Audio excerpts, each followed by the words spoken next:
Hello and welcome back to Secret Sonics. I'm your host, Ben Wallach. My guest today is Shachar Boussani. Shachar is a Los Angeles-based mixing engineer, spending his days mixing records out of the Echo Bar recording studios in North Hollywood, California. With recent credits such as BTS, Loop Fiasco, Danny Elfman, Atlantic Records, RCA Records, and many more, Shaq is well-versed in many different genres and styles of production, from pop, R&B, and hip-hop to folk, rock, and orchestral music. As a mixing engineer, Shaq believes that experiencing a diverse range of musical styles is crucial to learning how to meet a song where it's at and serving it best for what it is, rather than trying to make it into something it's not. Former guest of the show, DK Waddell, introduced me to Shachar, who I invited onto the show, and he's graciously agreed to do. So with all that to say, welcome to Secret Sonics, Shachar. Thank you so much. I'm excited to be chatting with you finally. Yeah, we've been schmoozing on and off, and then the audience doesn't know this yet, but we just had a second baby, which has been totally crazy. And so I keep on, thank you, I keep on postponing doing episodes, and I was like, no, I need to get back in the hot seat, but maybe I've taken on too much. But anyways, finally reached out, and you agreed to do this last minute, so I really appreciate that. Yeah, absolutely. Yeah, so I mean, I'd love to learn a little bit more about your story. I know we kind of have inverse experiences in the fact that I left Israel, in the fact that you left Israel to move to America, and I moved to Israel willingly around the same time. So we kind of crossed paths in the air, so to speak. So tell us a little bit about your story. How did you end up in? I guess also tell us a little bit about music in your life and how that kind of led you to what you're doing today in America. Mixing records. Yeah, so like you mentioned, I grew up in Israel, and I really got into music. I was always a really big fan of music before even realizing what that really means, because I don't come from a particularly musical family. There is some certain like hidden talent in the family, but no one really pursued it like seriously.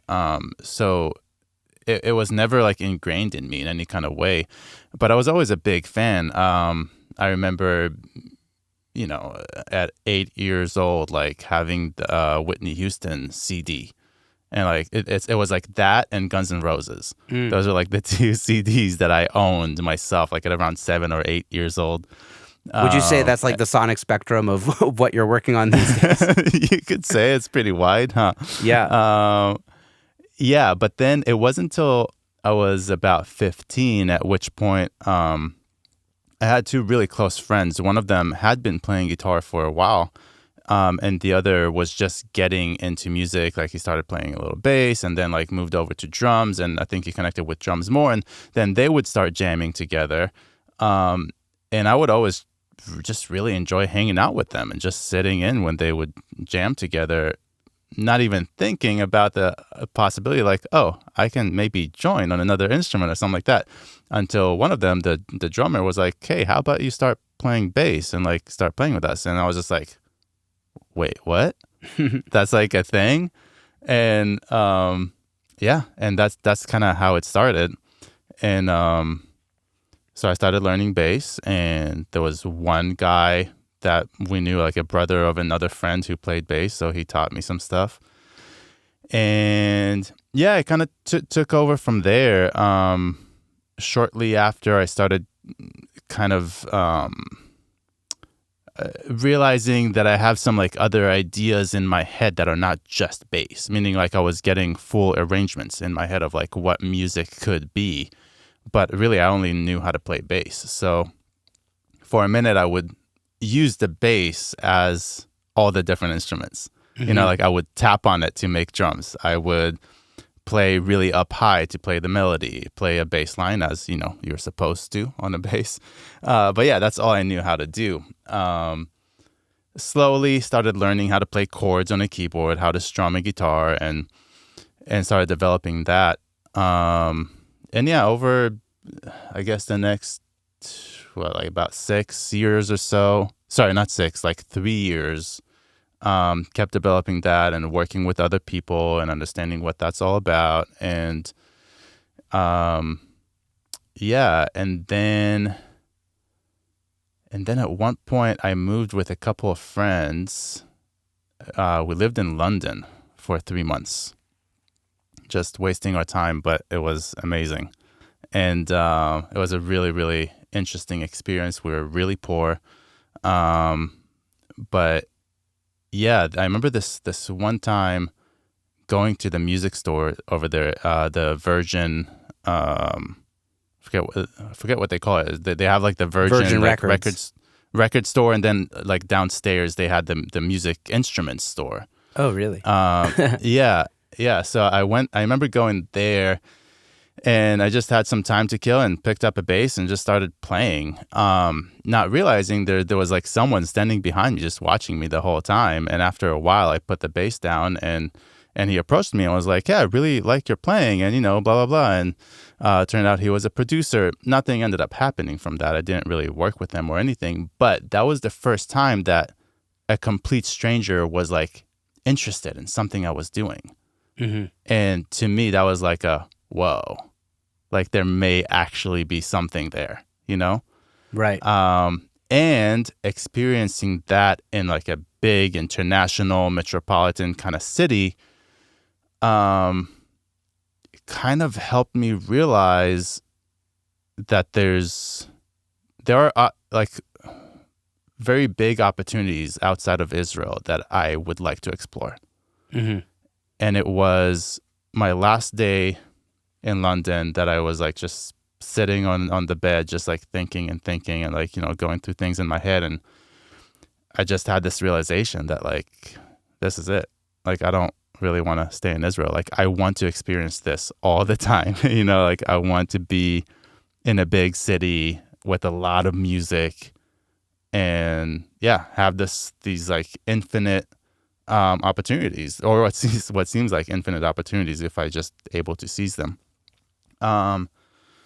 In London, I wouldn't have had like the legal papers to stay and work and all that. But I do have that for the United States because my mom is originally from New Jersey. Mm-hmm. So I've always had dual citizenship.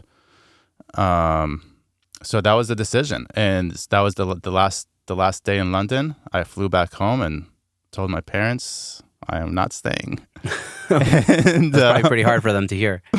Probably, yeah. No, they're really good about it. And I think, especially at least for my mom, she herself, like I said, she was raised in New Jersey, and she chose to move to Israel when she was 22, I believe. So I think same age I was, by the way. Yeah. Right. So she did a very similar thing to you. She went to volunteer at a kibbutz during one of the wars, and ended up staying. And so I know that she kind of got it. Like, I'm sure it wasn't easy, but she also understood because she went through the same thing, in a different way. Yeah. And that was, and so then I stayed and worked my ass off for about 7 months trying to save every shekel that I could to try to make this move happen. And then, meanwhile, I was looking at where in the United States should I move. I wasn't set on LA from the very beginning.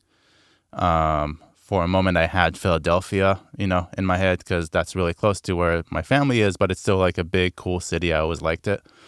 But then the thought of just landing in a new country and being like, okay, cool, I need an apartment, I need a job, all alone was like very overwhelming. Like, how do I do that? And so basically what I decided is let's find a school. Let's find some kind of audio/music school. And that might just kind of soften the landing a little bit and give me some kind of structure to fall into and figure things out from there. And probably a little extra support from my parents. So I was looking at different schools and eventually found Musicians Institute in Hollywood.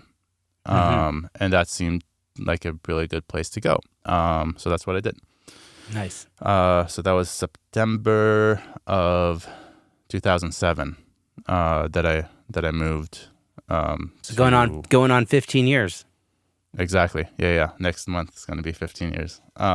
Wow. So you basically moved to LA and never looked back. Pretty pretty much, yeah. Yeah. Nice. It was pretty clear pretty quickly that that this is it. Like I'm getting the stimulus that I was craving so much, Yeah. and as wild and weird as LA can get and unpleasant at times as an artist, as a mixing engineer, engineer producer, whatever I did along the way, it just felt right. Like I was getting that stimulus, like I said. Yeah, yeah. LA seems to be the place where it's at. It's like everybody ends up in LA at some point. Yeah, I just and then spoke with eventually move out of LA. yeah, eventually, yeah, maybe. I Yeah. just spoke with John Greenham, who Uh-huh. mastered the Billie Eilish record and Yeah. a lot of other great records. And he was telling me how Eric Valentine convinced him to stay in LA Oh wow. or to go to LA because he's like, 'cause if you're a hat maker, you got to end up going to a place where people are making hats, people talk hats, people buy hats, people wear Right. hats. Right. And it's like LA is just it. That's where it is, And Yeah. yeah, for better or worse, it seems to be the place that people end up. And Right. it's interesting, especially if you want to specialize. It seems like from the people I've spoken with, if you want to like say become just a mixer, being in a place like LA could be really really helpful because there's just so much music that you could really kind of niche into one thing. And if you're in like a Right. smaller city, you kind of have to do a little bit of everything to What stay the afloat. city does. Yeah. Right. Exactly. Yeah. There's just so much here, so much opportunity. Like that, the way I think of it, even outside of music, it's just LA is the kind of city that everything is available for you all the time, everywhere. Yeah. It's like you want to buy a certain snack that you like at 3 a.m. There's probably a place to go for that. You know what I Right. mean? It's like it's available. Yeah. And I think it kind of translates to music too. There's like everything is happening here. Like you said, like you get to just like choose what to mess around with, what to play with. Right, right. So tell me, walk me through kind of your journey from like LA to like mixing, and I know you're also working with Bob Horn, who's an incredible mixer. Tell us a little bit about what that transition was, what that journey was. Right. So when I first moved to LA, I was still more into writing music. Not necessarily songwriting. I was never good with lyrics or singing or anything like that. But just writing music. I suppose one could call it either like instrumental music or like film score type stuff. So I was really interested in that. And so that's mostly what I did at Musicians Institute too. I did their what they then called the recording artist program. They also have like an engineering program, but that was the recording artist program for more like singer, songwriter, instrumentalists, and stuff like that. And that was cool. Like I enjoyed school, but ultimately it felt like it was moving a little too slowly for me. It wasn't stimulating quite enough. And I found that I was like between classes just messing around on my laptop on my own time. I was teaching myself what next week they were going to teach me, Yeah. So it was moving a little slowly for me, but it was cool. They taught a lot of basics, a lot of good information. But then after that, through another person that I met at school, I got an internship at a studio. It was one of like the small private studios, not one of the big names. But I learned a lot. It was a really cool tracking room, a lot of live musician kind of stuff rather than, making beats. Mm-hmm. They had a Neve console, so I got to learn all of that. And that was like the big, really the school for me. that was true school. So I was doing that for a while. Meanwhile, also on the side, like on my own time, I was writing, just continued to write music and writing score for films too. I was finding some student films, some independent films like on Craigslist and stuff. Would do some jobs for free, some like for really, really cheap. And I was just experimenting with that. And through that, somehow, I can't even remember how it happened, but I ended up also editing the sound for a film, and then that rolled into the next film. And what I mean by that is like the dialogue, sound effects, mixing all those together. And I started doing that for films. I guess some people call it sound design. Right. And eventually I was like, that's kind of interesting. Like I didn't really see that coming, but I think if I could actually find a real job doing that, that could probably be a good job, get into the TV or movie industry. And so I reached out to the guy who owned that studio that I was interning in. His name is Ned Albright. And I asked him, hey, do you know anyone in post-production? I think I might be interested in getting into post-production sound for TV, film, or something like that. And he was like, yeah, let me call you back in 5 minutes. I was like, okay, cool. We hang up the phone. 5 minutes later, he calls me. He's like, write down this number. His name is Joey. He's looking forward to talking to you. I was like, okay, great. I called him, and he was the vice president of a post-production company in Burbank. And he was very like inviting and warm, and was like, come by, let's meet up. And I went, and he gave me a tour of the studio, showed me what they did. And from there, basically he said, okay, we don't have any positions available right now, but as soon as we do, I'll let you know. I was like, all right, great. That's, all I could really ask for. In that kind of business, I was realizing pretty quickly how competitive that industry is here in LA. And more competitive than the music industry. Yes. Really? I would. Well, I don't know. It's tough. By a little bit, but I would say yes. Wow. I'm surprised. Mm-hmm. I mean, let's put it this way. Before I reached out to Ned asking if he knew someone, I sent out countless resumes to studios. I couldn't even count how many, and heard nothing back from anyone. Wow. Yeah. And I'm talking like probably around the 100 resumes. No shit. Just sending places, trying to walk in cold, got nothing from anyone. Yeah. And that's when I reached out to Ned and, ended up meeting Joey. A few weeks later, he called Ned while we were on a lunch break at a session, and somehow I just knew.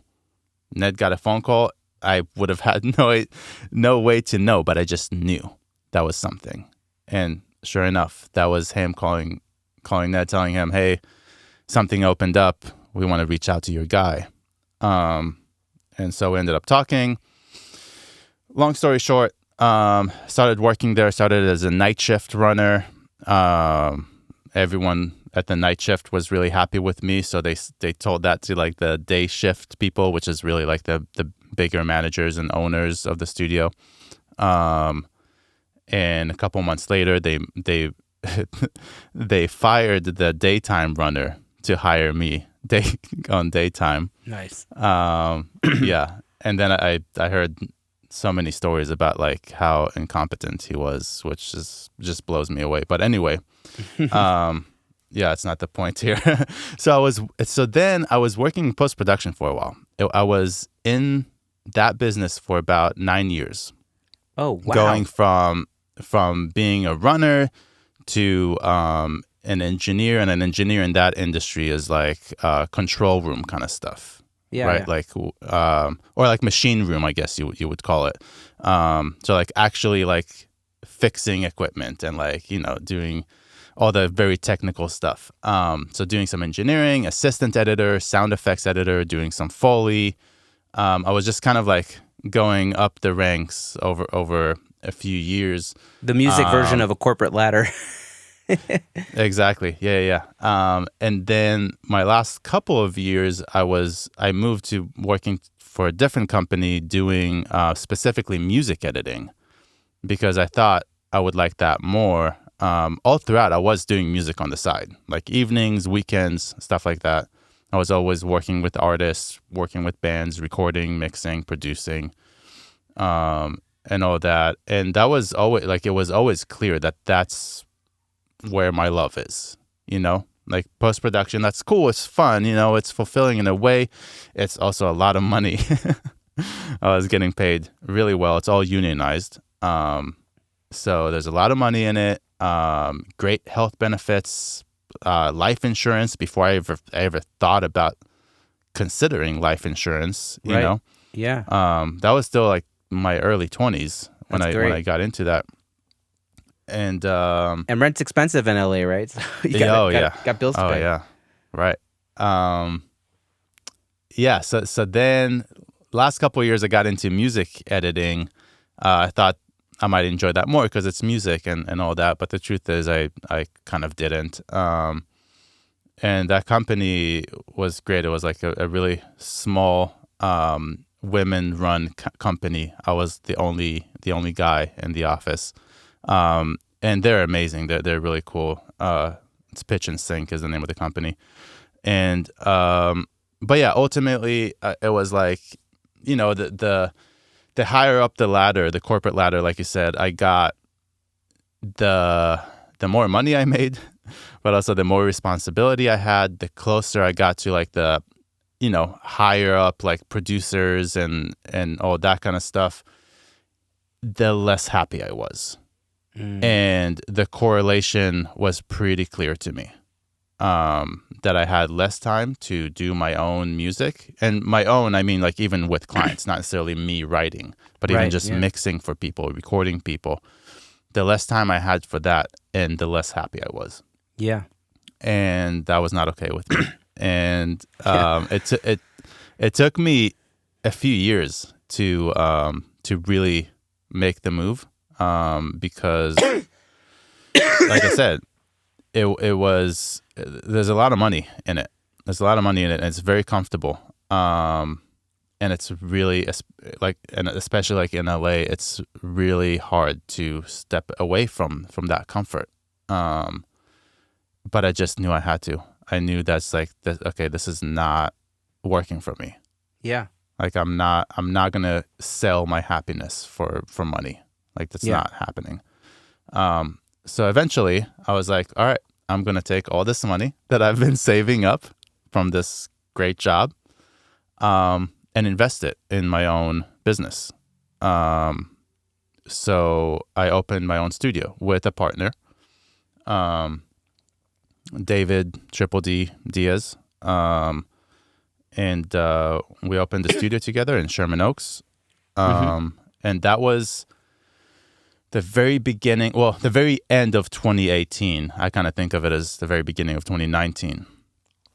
We opened the studio, got all the gear that I wanted, configured everything exactly the way I wanted. Like I wired everything myself. It was my baby. Yeah. And it was a really cool spot with a separate tracking room and live room. Invested in a really nice, expensive sliding glass door between the rooms that, to separate the sound well. It was a really cool spot. And so we're doing that for a little bit. It was, like I said, 2019. We did it all throughout 2019. Business was growing and looking really good. Beginning of 2020 was looking amazing. Hopes were up. Everyone was excited. And then March 2020. Right. And Corona happened. And and everything was just like, oh, shit. What do we do now? The rug was pulled out from underneath you, basically. Right. As kind of, well, not everyone, but many people. Many people, what I noticed, many people working on the independent level. Record labels still had their money.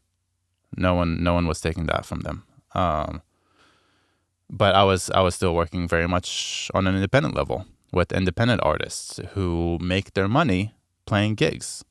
Whether it's corporate gigs, weekend gigs, whatever it is. That's so many of the people I was working with, and still do, that's how they were making their money. So when they don't have money, guess what? Yeah. Ain't no money to spend on studio time. Right. Exactly. Now, at the beginning of it all, I was already like deep into mixing. I was doing a lot of mixing. I was doing some tracking at the studio too. Production, I've been out of for a while now.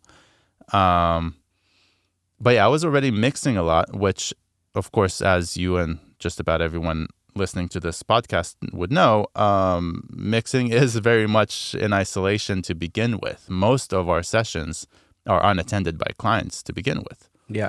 So at the beginning, it didn't look like such a big hit. It was like, okay, I still have some work coming in from mixing. People aren't coming in for tracking or overdubbing, but I'm still mixing, and it's okay. But pretty quickly, people started running out of money to spend on my mixing services, and I started feeling that.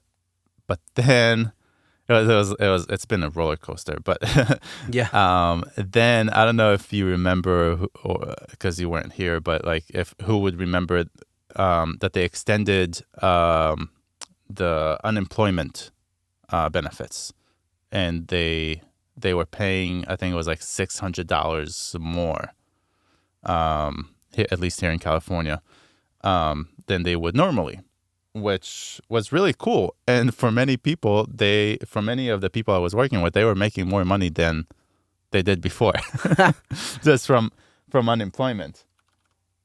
And then they started spending their money again. So I was like, oh, okay, great. Here we go. Okay, we're good. Back in business.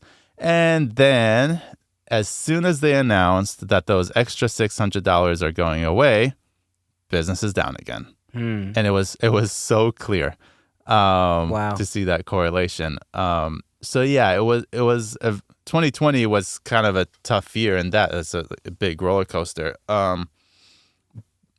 Meanwhile, though, I did get an opportunity to create my own little COVID bubble, right? It was me, my studio partner, Triple D, and a couple other friends of ours. We kind of decided, okay, the four of us, we are it, right? Like, we're allowed to hang out with each other. And with that, we were also making a lot of music because the studio was not booked most of the time.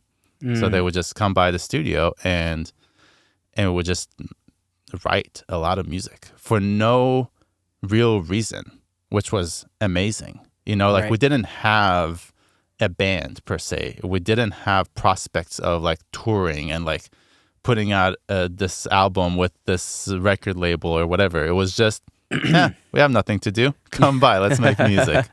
Nice. Yeah, and it was very freeing. It was very freeing. Sounds like a nice respite from, the daily grind of like just being in the industry all the time. Absolutely. Yeah. Yeah, exactly. But also as songwriters and producers, and talking about like all four of us, because we didn't have, like, whether grind or industry or not, we didn't put expectations on ourselves. No one else was putting expectations on us, and we did not put expectations on ourselves, right? We were just having fun. And that was very eye-opening for me. The concept of going back to music for fun, not for work, but for fun. Why we started in the first place. Exactly. Yeah. And it kind of made me realize, over months of doing that, it kind of made me realize how I have this goal now that I want to get to a point in my mixing career where I can charge enough per mix, not so that I just grind 7 days a week and have a ton of money, but so that I can allow myself to only work 2-3 days a week and have enough money, right? Yeah. And then I have, 2, 3, 4 days left in the week to have fun, to just have my studio, call up a friend, hey, come by, let's make some music, just because, for no other reason but to just have fun, and financially feel comfortable with it, right? Because like I had my 2-3 days, I made my money mixing, I'm good for the week, cool, let's have fun. It's so hard to do, right? Like, oh yeah, technically absolutely. you could reverse engineer it, right? You could say like, okay, if I get 3 mixes a week, we can call it a day, and then I could do whatever else I want. But then we get sucked into the allure of like, oh, one more client, or you have to be really, even besides the fact that it takes a long time to have that kind of clientele to be able to pull that off. But like, it's so hard to actually do it mentally, to actually 100%. Say no. Yeah, 100%. I am fully aware that it's a dream. Yeah, it's something that I'll see how close I can get to it, but it's a good goal. It's not a what do you call it? Like a sound business plan, right? Per se, it's a very difficult one to. It's to a reach, sound mental health plan. Yeah, exactly. So, I don't know. I'll see how close I can get to it over the years. That's your goal. I have that goal, that vision in mind. Yeah. I feel like we've had such similar. I'm like just like listening to your story. We've had like very similar trajectories because I spent a lot of years pursuing a wedding band here in Israel with my friends, and like that was my business. That was like the bulk of what I was doing to make a living for about 5 years. And I was always doing studio work during the day when I wasn't gigging, or I would try to hustle. But I realized at a certain point I can't do both. I can't push both, and so and I realized I wanted to be in the studio really. So I just left the management of the band. I still play occasionally. I'm not fully out yet, 100% of gigging, but like I had to make the decision of like, no, this is like if this is what I really want to do, then you just have to like cut the cord to a certain extent, and it really was a hard cut because like I just like slashed my revenue when I did that. Exactly. I think it's the way I see it is it's a commitment to self, right? It's a commitment to self and the understanding that you can be a jack of all trades, but if you really want to be a master of something, find the one, maybe 2 things in this industry that you can truly master, right, and be really good at. And that's I suppose some people are happy being jack of all trades, and that's fine. Personally, I want to be a really good mixing engineer. Yeah, like I really want to be the best fucking mixing engineer there is. Now, of course, I'm saying that and with the full realization that doesn't really exist because it's such a subjective thing, right? Yeah, the best mixing engineer in the world might not be the right one for a particular band, but it's I guess it comes down to an internal feeling, right? If you are really happy with your results, then that's what counts. Right. At the end of the day, other people are going to notice it and follow. And if you're really happy with your work, chances are you're going to find the people who will be as well. Right. Over time. So just to clarify that's what I mean. But like I want to be the best mixing engineer. Like I guess it's more about like self-fulfillment. You want to believe that you're the best mixing engineer you can be. There you go. Yeah. With time to spare and chill. Exactly. And just have fun playing music with friends. Yeah. It's so hard because when we're in that grind mode, it's so hard to remember that we're in this because we love it and it's so fun and and it can be, and everything can become a job, right? Like, and it is a job, right? Which is important, and Absolutely. It is a service business, but we have to remember why we did it and connect with that reason. Right. It's otherwise it's it could go to unhealthy places. Yeah. Absolutely. Also, I just wanted to say, like, also, like, 2020 rocked my trajectory as well. So, like, I know a lot of people were a lot of people I spoke to were unaffected by it. Basically, I just kept mixing, I just kept mastering or whatever. Right. I was feeling a really good trajectory right as 2020 hit with the pandemic or whatever, and I was like, okay, a few months, I'll write it out and it'll make itself up, and then again, it was just like roller coasters. Like I'd have June would be really busy, and then like October would be nothing, and Right. And then finally by like September of like 2021, things kind of normalized and the trajectory kind of Yeah. course corrected. But Right. Yeah. it was Yeah. like it was a really hard year and a half, you know?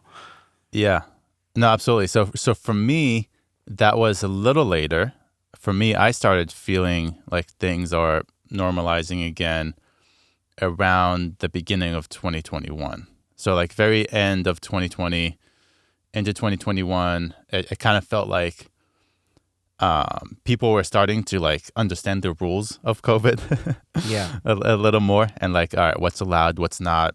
Cool, let's do a test before we go into a session, and we're starting to like kind of get a hold of it. And people were starting to book sessions again. We started feeling comfortable about it again, sanitizing everything and all and being careful. Talks about the vaccines were coming out. People were feeling hopeful, It's like it was starting to come up again. And then the next chapter of the story is that the end of February of 2021, we had a flood in the studio. Oh my God. Yeah, a pipe broke, flooded the studio. Thankfully, the water did not come raining from the ceiling. It was more like from the ground. It like flooded and saturated the ground, and the water came up. I'm saying thankfully because by far most of the gear was okay. That's good. Everything was elevated from the ground. Nothing, moisture, affected a couple of pieces, but in the big picture, like could have been so much worse. Yeah. if water came raining from the ceiling. And it was overnight. So like the water had several hours before Anybody anyone found it. really, found it. So we're forced to shut down. Like as soon as, things were starting to look up with COVID, flood happened, and had to shut down the studio and start construction. Now we were renting, so insurance and all that, like everything was completely out of our hands. We're just like, okay, I guess we'll sit here and wait until things get sorted out. There's like nothing we could do about it. And the construction took way longer than it should have. It was a decent sized space, but it wasn't that big of a space to replace all the floors in. Like when I looked at the damage, and of course I'm not a professional in that, water damage and reconstruction, but I thought maybe 3 weeks, maybe a month. A month is like leisurely work to redo all this. It took them 6 months. Wow. 6 months of just, sitting and waiting for something to happen. Wow, it's miserable. Yeah. Now, about 2 weeks before the construction ended, mind you, through the whole thing, I was in talks with the contractor and builders on how this needs to be rebuilt to still be a studio, right? Because, there was the floating floors, the double walls, like all the studio stuff that we need to reconstruct to those specifications, where the cables run through the floor and all that. So I was in talks with them all throughout, and about 2 weeks before the construction ended, conversations began with the landlord, and some bullshit came up. Oh man. that both of us were just like, me and my partner were like, no, we're not gonna do that, and so we never ended up moving back in. Oh my That was God. the end of that. Shit. Yeah, so I have a lot of gear in storage still. That's crazy, that dude. eventually I'll figure something out with. Yeah. So, but here's the thing. You know how sometimes the world throws stuff at you and is just like, what you gonna do now? Whether you want to call it God or the universe, however you look at things, they test you. Right. And so that flood put me in a position that I was just like, okay, now what? Like I need work. Like I don't have a studio. I don't have anywhere to perform that work. I'm not quite getting paid enough per mix to rent out another studio, right? Because that would just like all the money I get paid, I'm just giving someone else to rent out the studio. Like that wasn't an option. Setting up in my apartment again wasn't really an option. Also at the time I was still, hoping that I'm going to get the studio back. That was like just as the flood happened. So I didn't want to set the whole thing back up in my apartment just to tear back down, move back to the studio when it's done with the construction. Yeah. So I was like, all right, what do I do? Like, I need money. So I was like, do I really have to go back to like retail work or like work at a restaurant? And I was like, hell no, I'm not doing that. Like and no offense to people who do, like by all means, but like, I don't know. I just like, I've already lived the dream. Like I have it. It's like right there. I do not want to go back to working a miserable job that I'm not going to enjoy. Like I just left one that paid me a lot of money. Yeah, you already paid your dues, right? Like you already right. did. Yeah, I guess that's a good way to put it. Yeah. So I was just like kind of, going through it in my head, like what do I do now? And basically the best idea I could come up with was, what if I go assist someone else, another mixer, another engineer, producer, whatever it is, mixer, preferably. And I kind of thought of it as like, okay, in a way, it'll be a step back because I am already a working mixing engineer and assistant jobs are typically for people who are fresh out of school and, like younger people and all that. And I was like, okay, kind of a step back in a way, but in another way, like you never know. Like I might like pick up some new things, learn some stuff, make new connections, like, and meanwhile make a little bit of money to get me through, right? So I was like, okay, I think that might be a thing to do.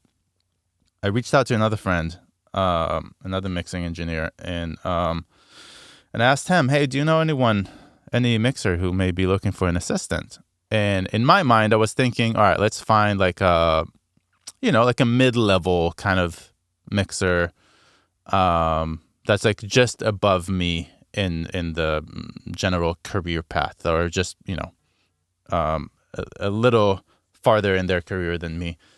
And he was like, no, I don't, but you should probably reach to Jason Joshua or Tony Maserati. And I was just like, yeah, right. Like they're like the gods of mixing. Like how am I going to touch that? But then like a few seconds later, I just thought, wait a minute, why not? Like, why not? Why am I limiting myself like that right now? And that was a big moment of like, wow, how long have I been getting in my own way, and limiting myself, thinking that I cannot reach to that level and only trying to reach to, lower level than that or whatever. Yeah. I mean, I think a big lesson for me from doing this podcast is like how approachable people in our industry are. You know, like you would think they're not, but then you meet them and they're totally fine and chill and normal. And, I think after I like interviewed Vance Powell, that kind of took the edge off for me. And I like, now I don't work up a sweat when I interview people because it's like, oh, they're just like, they seem like they have like this like, aura around them or whatever, but they're just so normal and almost always regular, nice people. Absolutely. I mean, we're all from, the same pool of people, of way of thinking, so I had that moment, and then I was like, all right, well, let's see, who are my top my absolute favorite mixers who are still in LA, because of course there's people from other cities, but I do want to stay in LA, and I put together a short list of like my 3 favorites. Updated my resume in like a one-sheet kind of form, wrote a cover letter to each one of them. And it took me a week to put all that together. Meanwhile, I was kind of preparing myself for disappointment in a way, preparing myself for, okay, I'm going to have to keep bugging them, They're not going to email me back right away. I might have to come up with my next 3 favorites, once I've exhausted these and they're not interested or whatever. I might have to go over to like the next list, right? And I was like running through all these scenarios in my head. So it took me about a week, and I sent 3 cold emails. I sent an email to Tony Maserati, Manny Marroquin, and Bob Horn. Out of the 3, within 2-3 days, 2 of them got back to me. Wow. With a positive reply. Amazing.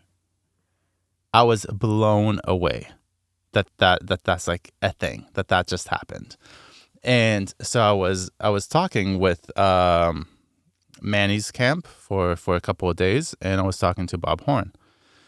And at the end of that week, so that I sent those emails on a Saturday. Bob got back to me, I think, like on the next Tuesday. And in his email, he wrote that there are a couple of people ahead of you in line who reached out to me. But I'd still be happy to meet and like chat and hang out. I was like, great, cool. And so the following Saturday, I went by and met him and we hung out. I ended up hanging out here with him for 7 hours between just chatting and watching him work. Another friend of his came by. We went to dinner, came back, hung out some more. Before you know it, it was like 10:30, 11 p.m. And I was like, oh man, I think I need to like go home. And he says, I'll never forget it. He says, okay, cool. So you want to like think about it and let me know? And I was like, what do you mean? I thought about it already. I'm here. Like if you want me here, like I'll be here. Like you got me. And he's like, cool. See you Monday. And that was that. No shit. Yeah. Wow. That's amazing. So I never found out what happened to the other 2 people, but I guess you guys clicked, Yeah, exactly. That's so cool. Yeah. So that was that. And that was March of 2021. So now it's been a year and a few and a months. half almost. Yeah. Yeah. Wow. Amazing. So what are you doing now for Bob? Like, what's your day-to-day looking like working with him? So the day-to-day is, the typical assistant duties are setting up sessions, whether he gets audio files from a new client or sometimes it's a Pro Tools session. So I would conform that Pro Tools session into his format, into his template, the way he likes to route things, the way he likes to work, and, get the Pro Tools screen exactly the way he likes to see it, to where he can sit down, hit play, and he's mixing, right? Yeah. So that's one thing that I do. And then at the end of it all, on the other side of it, is bouncing stems.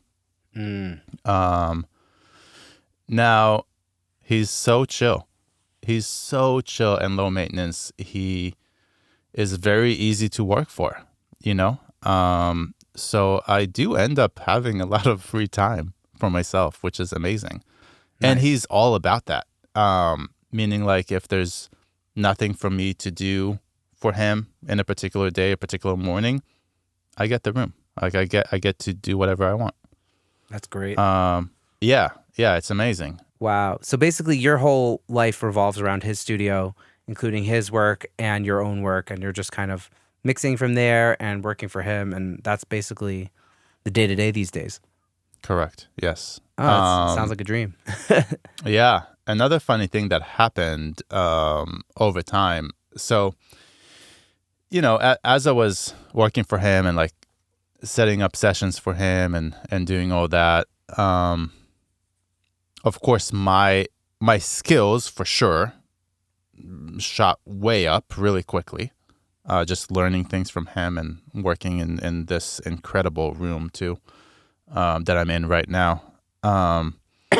But also stylistically, kind of seeing what he does from a stylistic standpoint, like that influenced me a lot, and affected the way I mix now. And so we're talking kind of about, the concept of like co-mixing, or like, he does his thing, but then like asks me like, hey, what do you think? Like, and I sit in the chair and like see what I would do different. And as I'm sure oftentimes it's not like, hey, Bob, I can do this better. Check this out. No, it's here's another approach to this. What do you think? Let's discuss this. Let's see what we both think. Does that make sense? You know what I mean? Yeah.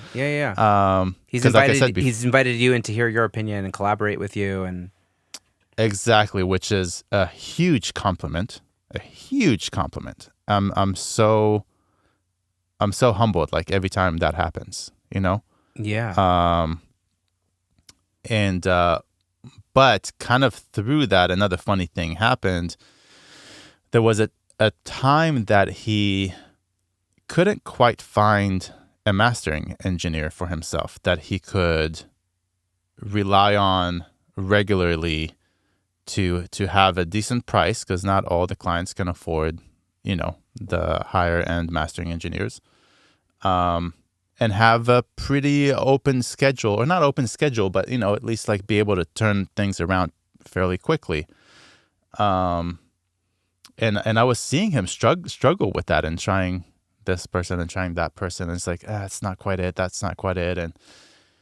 And one day I just kind of asked him, and he was like embarking on a new, like really big project that's gonna, and basically a new artist that will continue going. Like there's going to be more and more songs, not just a few songs, or not even just an album. So I asked him, so Bob, what's stopping you from mastering your own mixes? Because of course many people do that. Personally, I don't like doing that. And I kind of knew what his answer was going to be, very similar to mine. Mm-hmm. And that is that I just like getting another person's perspective on this. And there are people who master several songs every day. And even though we use similar tools, it's not the same job. Right. Mixing and mastering is not the same job. It's a very different mind frame, right? Yeah. It's the trees and the forest, right? Like there you go. If you're mixing, you're focusing on how the vocal, juts out versus the guitar or the drums or whatever. And when you're mastering, you just want to make sure the energy feels right. Like, is there enough low end? Is there too much low end? Right. You're not looking at the individual instruments. Exactly. So his thinking which I share is, I need someone else. I need someone else's ears to check this out, right? And someone who is a mastering engineer and does that like all the time and is in that space. So I kind of, in a very non-assertive way, I was like, okay, hear me out here. What if you finish a mix and pass it on to me? I start a mastering chain. I start, basically I start mastering the track. But before we even send it to the client, it's here in your room. You sit down, give it a listen. At that point, you're out of your mixing brain. That's like the next day, maybe 2-3 days later. Your state of mind is not as the mixer of this song anymore. You're able to step out for a second and then come back and listen to it as a master. And essentially, we're co-mastering in a way. Like you give me your final thoughts on it and do whatever changes you want. It's all in-house. It's all right here. And he really liked that idea. And so we kind of started experimenting with that. And it's been sort of working. And I don't particularly have the ambition to be a mastering engineer. Like I do like mixing, and that's what I want to do, not mastering. But it's still kind of cool. And that too kind of taught me a lot. Getting to master Bob Horn's mixes, you know what I mean? Yeah. Getting like deep in there. Wow. Keeps teaching me about mixing. Yeah. Wow, that's amazing. That's crazy. First of all, that's just a crazy story. That's amazing you're Yeah. able to get to that level. What Right. was I guess what have you learned? What are those lessons that you've learned about mixing by pseudo mastering or co-mastering Bob Horn's mixes? Like what have Hmm. you discovered? Interesting question.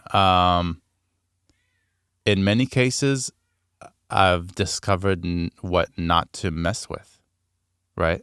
What not to touch. Um, which is kind of funny because like the reason I'm here working for Bob to begin with is that I'm a big fan of his work. So like, why would I get into the mastering chair and start messing things up? Like I think his mixes are incredible.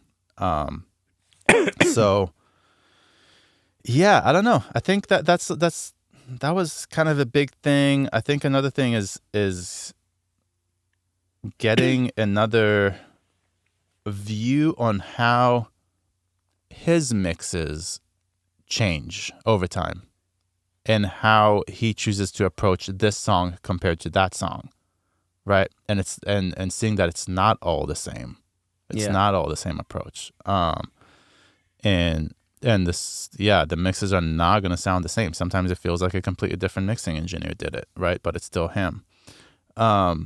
So having this kind of way of almost like, I think of it as like logging it in my brain. Because if I'm just sitting here and watching him mix, that's not keeping a log in my brain. If I get in the chair and end up mastering that mix, that's logged in my brain, right? So I know what a mix for this song from 3 months ago sounded like very intimately, right? I know that very intimately. And I know what this other song from a week ago sounded like. And it's like, oh, that's really interesting. It's like completely different, but both good, both really good. And that goes back to the point of like how subjective mixing is, right? Yeah. Um, People are and saying, being, especially now, like music sounds so there's no like right or wrong sound anymore because some like yeah, top 40 sounds so different every song from the next. Like, some stuff sounds absolutely, totally distorted and some stuff sounds so pristine and, like absolutely. they're sitting next to each other in the same room. There's no right Yeah, thing. and It's just aesthetic. right, and you brought up that you were talking to Billie Eilish's mastering engineer, right? Yeah, John And I Greenham. remember John. Yeah, I remember when I was first like, a few years ago, I was like, all right, let's give this Billie Eilish girl a listen. Let's give it a chance. And I Yeah. gave it a listen. It's like, wow, this is really dark. That record, I can't remember which it was. Maybe it was the first one. Was mixed and I guess then mastered way darker than I would have expected.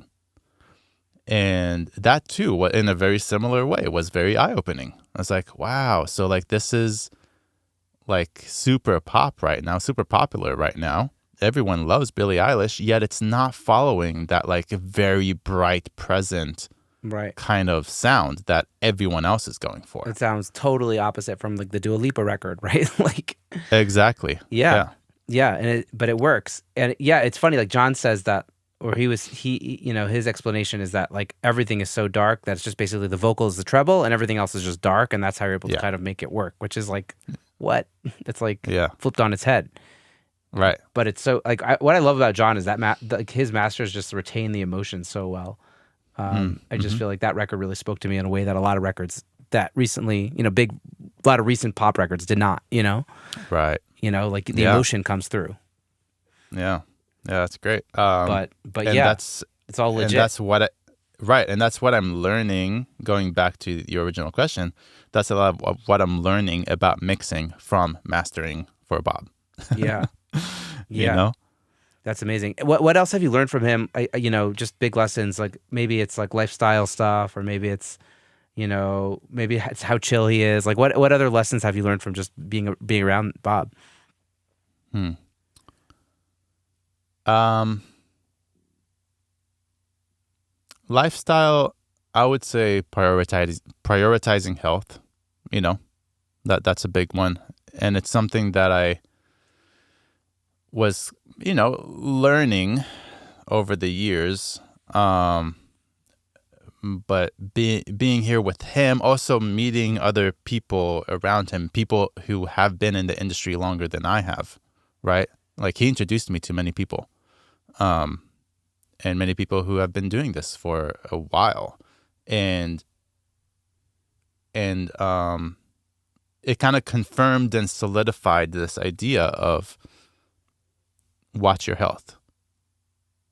Like we get trapped in this, and we love our work so much that we want to do it 24/7, but that's not good.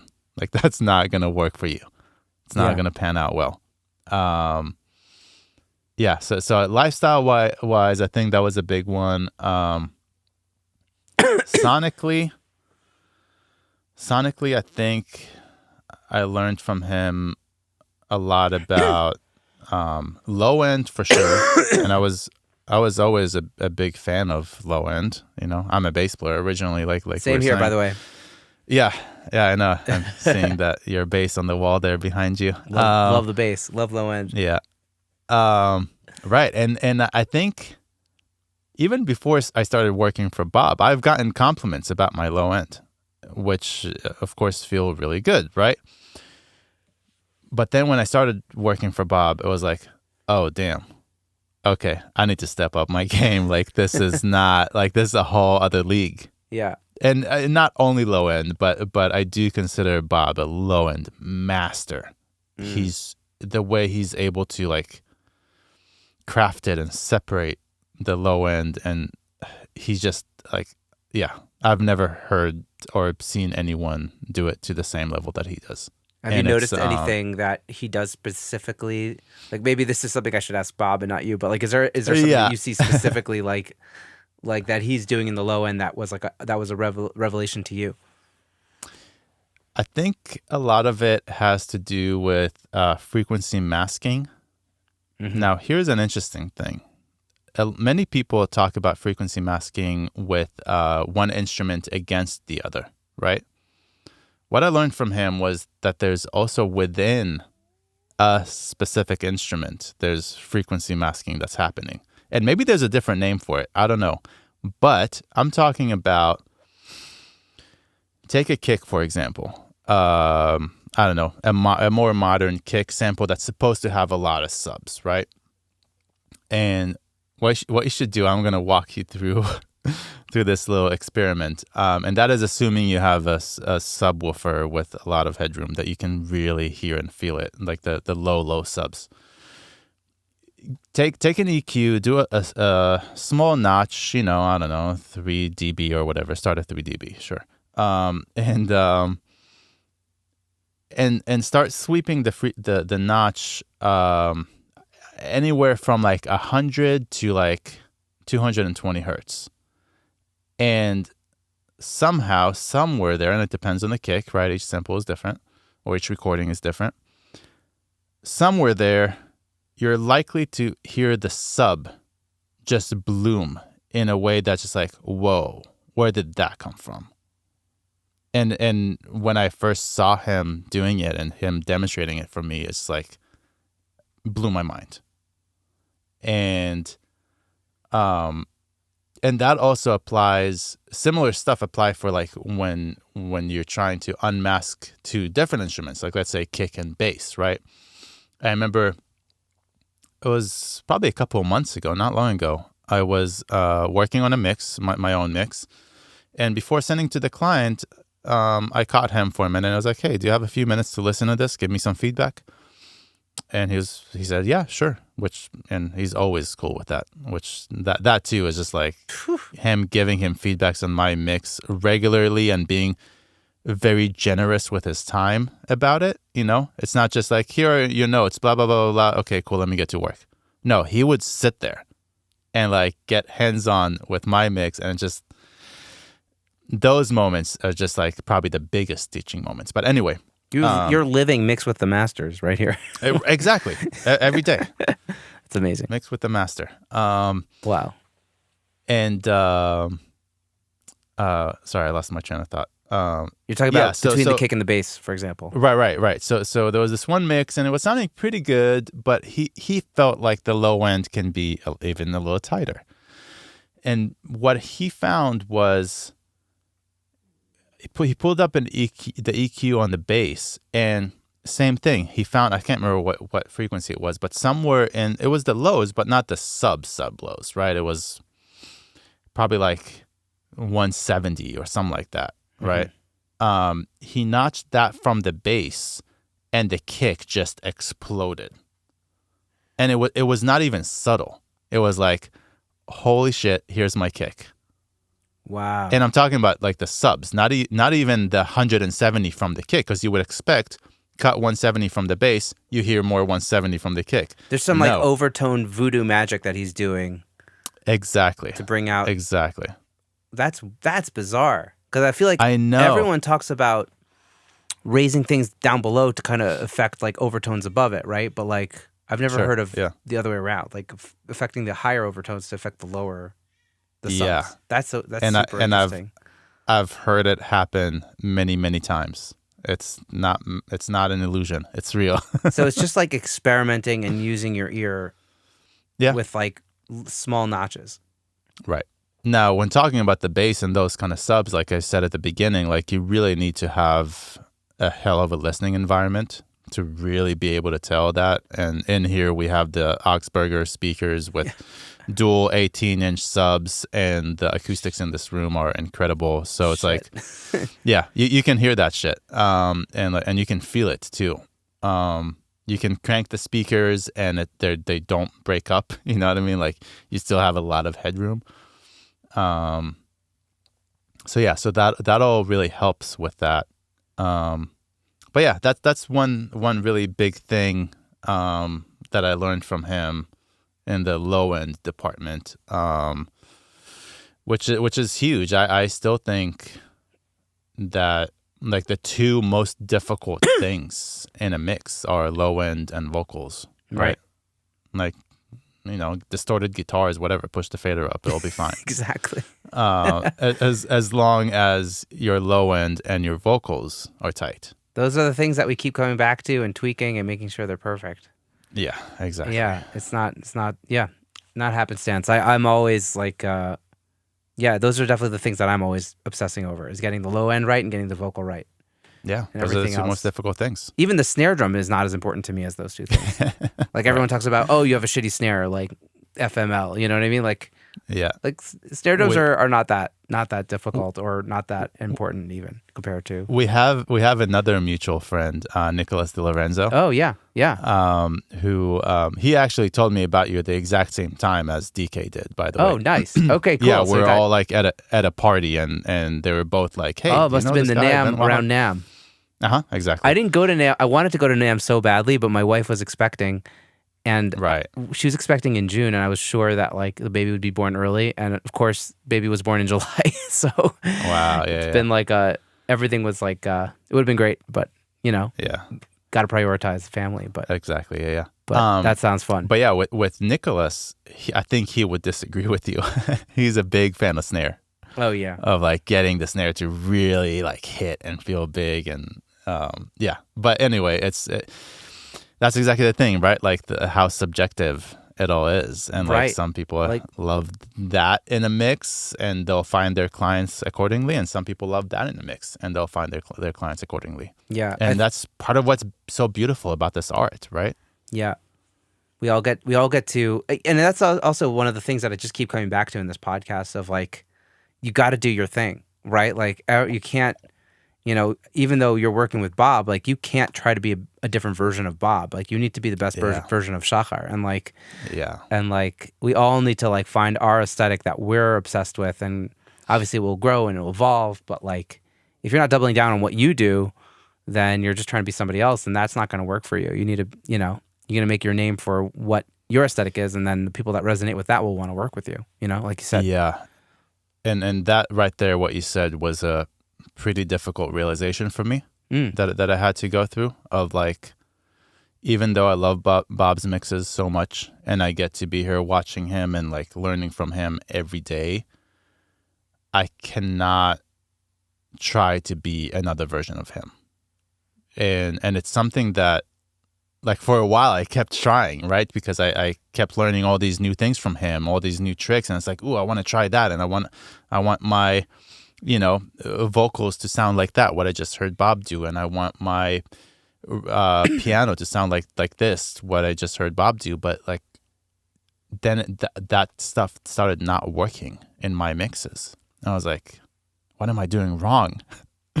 And eventually I realized what I'm doing wrong is that I'm trying to be Bob.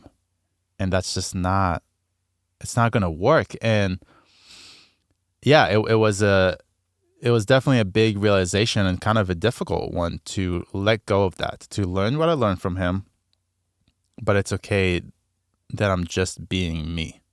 Yeah. Even if sometimes that means that I play him a mix for feedback and he ends up not liking it. And that's a very difficult thing, Right. Well, you have to lean into that. You have to embrace it. Right. Yeah, exactly. That's hard. Yeah. It's a double-edged sword, right? Like you get to like learn from your hero, but also you can like be castigated. It's like it's almost like a Jedi situation going on here. Amazing. Exactly. Well, I'd love to get so speaking of your aesthetic, I'd love to get a little bit deeper into your approach to mixing. Okay. Like I noticed the mixes that you sent me, like just like really big punchy drums. That was like the thing that stood out to me. Like, what's your approach to drums? Do you have any things that you're generally thinking about doing, or we could even, or just in general? Like, I guess let's start with drums, and then we'll kind of get more into mixing.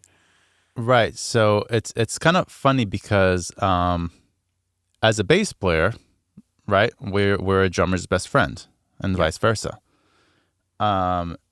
So I was always, even before getting really deep into mixing, I was always really interested in drums. And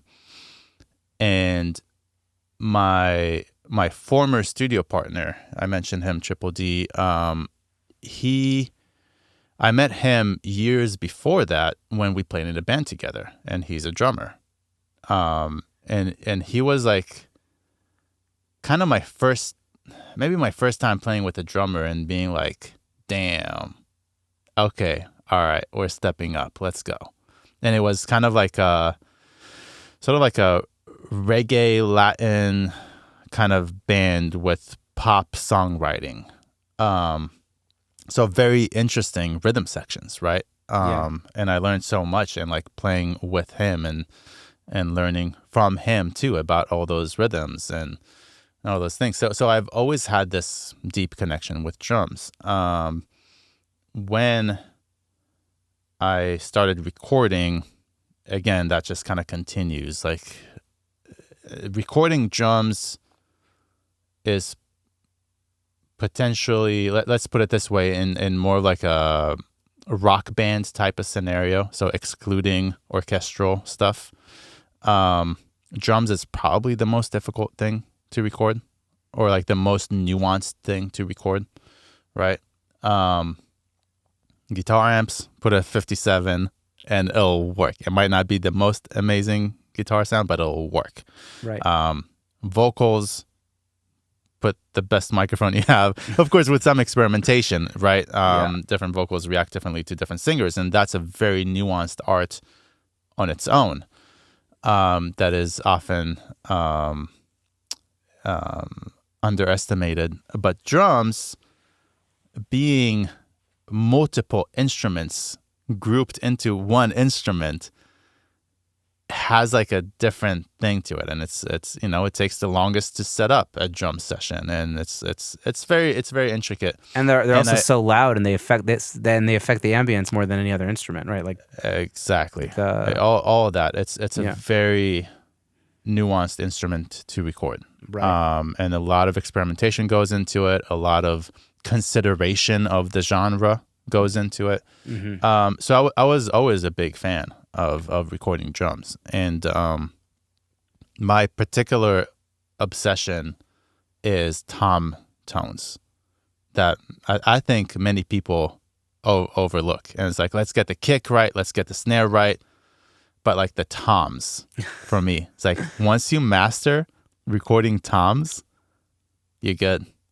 And when I hear recordings where the not just the kick and snare sound good, but the drummer plays a fill and the toms sound on point, I was like, yeah, this person went the extra mile. Yeah. I appreciate that. I'm feeling like guilty as charged as you're saying this. It's like, okay, yeah, the tom fill tone is like the last thing on my checklist of like getting the mix out the door. Most people. Right. Most people. Yeah. So that through that, it kind of became a bit of an obsession of mine of like, let's do this. Like, let's get the best tom tone ever in every time I record. And so then, 2019, and I opened my own studio with that same friend, right? And he's a drummer. And so setting up the studio, we knew we are about to do a lot of drum recordings, whether it's for his own clients, whether it's stuff we do together. And having access to the studio, having access to an incredible drummer, allowed me a lot of experimentation too. A lot of time of like setting up microphones on the drums and trying this combination, and next time trying that combination, and trying this and that, and spending hours on the studio floor tuning the toms. You know what I mean? Like before a session, putting new heads, experimenting with new heads, and it's like I almost became like a drum tech just for being a recording engineer. You know what I mean? Yeah. Because I just find it so fascinating. That's awesome. Yeah, how like the different heads could affect the shells so much, and like how certain shells react to certain tones in one way, and like there was so many times where it's like I want the toms to be a lower pitch, but it's like the drum doesn't want that, and the drum is not going to give you that. You're just going to end up messing up your tone. You're better off giving the shell, the drum, the pitch that it wants, and it'll sing for you. And that's something that, took me a while to learn. And I still haven't really mastered it. That's really interesting. I'm still working on it. Yeah. It's like trying to put round wounds on a P bass. It's like, you got to put the flats on, right? Exactly, yeah. You know what I'm talking about. I know exactly what you're talking about. Yeah. Yeah, exactly. So those kind of things with drums was really, really, really interesting and fascinating to me. Wow. So I got a lot of time experimenting with it, and then of course once it's recorded, taking that into the mix and being like, all right, cool, let's hear what I recorded. Let's see really what I can make from it. All the while, again, many of those being from my friend who I just recorded, and now I'm having him listen to the mix. Kind of getting that feedback and that back and forth, and yeah, I just love drums. I guess is what it comes down to, and I love when they punch hard in a mix. Nice. Do you have like any? Is it like different every time, or when you're mixing a drum set, or do you have any like tried and true, I don't know, routing thoughts, types of compression you like to use? Anything that tends to happen, or is it like literally different every single time? There are certain guidelines that I can follow to. It's almost like I can see the goal. There are different routes to get there depending on where I start, right? Mm-hmm. So if I recorded the drums, I have a much clearer idea of how to get there, because setting up the microphones, I already know what the mix is supposed to sound like, right? And in fact, oftentimes I would record the drums in a way that's like I barely have to do anything when I mix it. But if it's a different recording that someone else did and sent to me, then it's completely new territory. And now, again, I see the goal, but the path I need to take just starts from a very different place. So yeah, I'd say it's fairly different. Guidelines are get the kick to have all the good things that we like from a kick. Get it to have like nice full subs. Get it to have like a clear like smack at the top, but it's not like overwhelming or like disturb the guitars, for example. Get the kick the snare to sound nice and full, but still hear like the bottom of the snare, so it's like sizzly and nice. Just these general guidelines, and then from there see what actually fits with the song. Like, maybe by the time the bass is in, I was like, oh, you know what? Let me go back to the kick and shelf the low frequencies down a little bit and let the bass really, take over that range, or vice versa. Yeah. Just regular mixing. Yeah, pretty much. Amazing. Pretty much. Amazing. Yeah.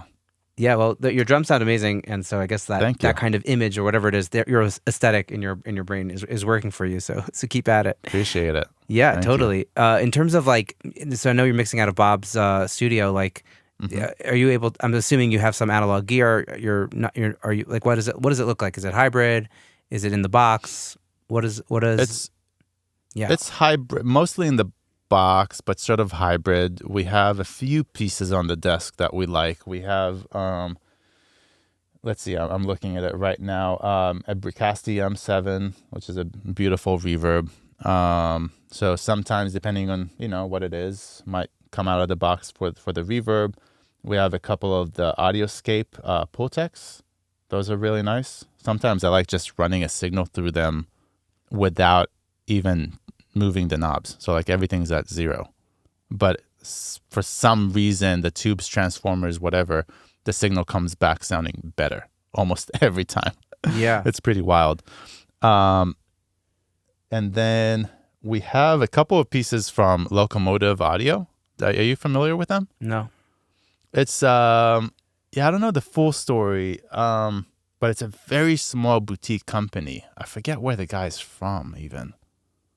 Hold on one second.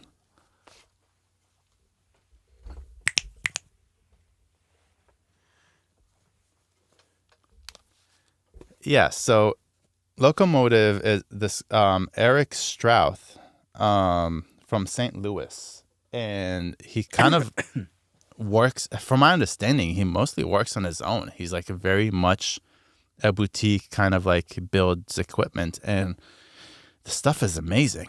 It's so good. So we have a couple of his preamps. That's all tube stuff. A couple of his preamps. We have a compressor that is incredible. Sounds great.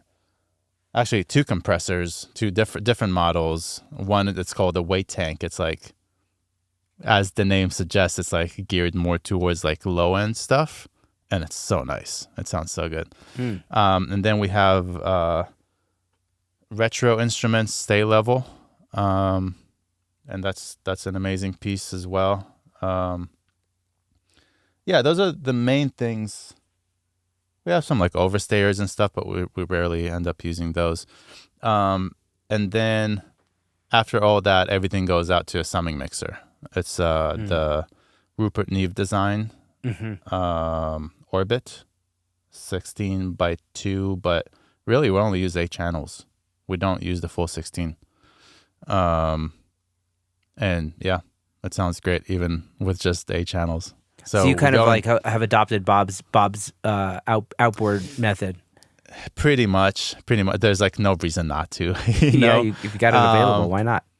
There was one time recently, I did a mix for a client, and the client was happy and everything, but I was just yeah, it sounds good.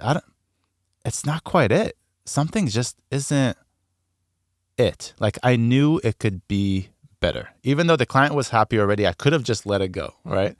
Yeah. But then what ended up happening was I got COVID. So I was secluded at home for a few days. It was a pretty light case. And I ended up reopening the session at home. So I didn't have any of the equipment. I had headphones, my small Apollo interface, and I had my Pro Tools, and that's it. And I basically started the mix from scratch. I was I'm doing a whole new pass on this. I have time, might as well. Yeah. And so this pass was completely in the box, 100%, right? And by the time I was done with it, and it took me a couple of days, I was going back and forth a lot because I'm not used to working that way, right? And in headphones and all that. Right. By the time I was done with it, and I got better, I came back to the studio, pulled up that mix that I did at home, fully in the box, and compared, and I was like, wow, this is so much better than what I had before. And I ended up making a couple of tweaks in here, but really just to like use the speakers in the room. I still didn't go out of the box for anything. Did a couple of tweaks and send it back to the client and explained the whole situation. I was like, look, I was not quite happy. I got sick. I had some time. I did a whole new mix for you. What do you think? And he loved it. He loved it. He was really happy. And anyway, so this whole story to say, yes, for the most part, I adopt all this workflow, all this gear, because why not? It's here, and I thankfully get to use it. But that's not to say that one cannot do a great mix without all of that.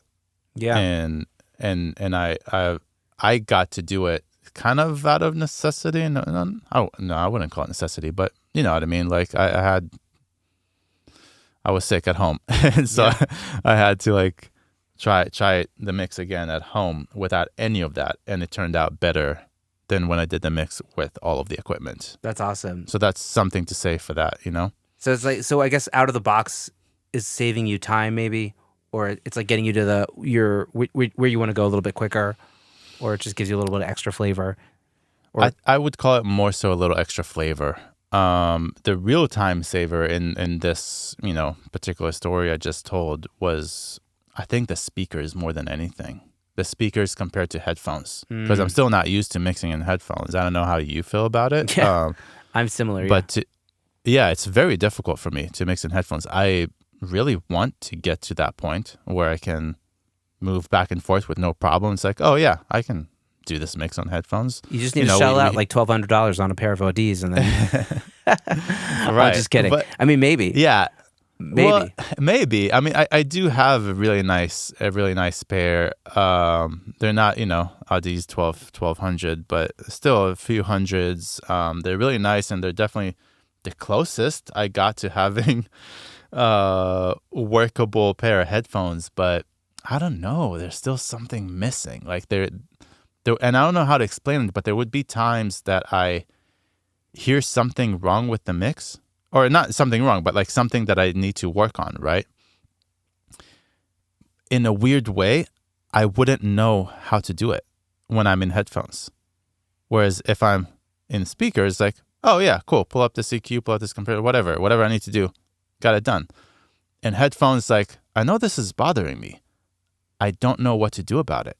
It's weird. I don't even know how to explain it. I don't know if you share the same experiences or feelings. Not exactly, but I think I understand what you're saying. Of like, you just it's like when you listened on somebody's speakers in a room that you're not familiar with, and you're like not quite understanding what's going on, like with the EQ or whatever. Like that, I can definitely relate to. Of like, I don't know these speakers. I have no idea what I'm listening to or how this is going to work. You know what I mean? Like, right, maybe it's just that. Maybe it's just learning. Maybe it's just like learning them. You know? Right. Yeah, I have a pair of the Sennheiser HD 600s, and they're and they're nice, and I actually EQ them with my RME's output, which because they're lacking a little bit of sub and some presence, but like, and it's close. Like I matched it to my Focal monitors, and they were quite similar, but it's still different. It doesn't. There's something in the stereo imaging that just doesn't. It's not quite the same. So what I do is, and my headphones are the Aventone planar. Yeah, that's what they call them, right? I don't know. I don't have them. Hold on one second. Let me look it up real quick, since this is going to go public. Little edit note from my man Gavi. Yeah.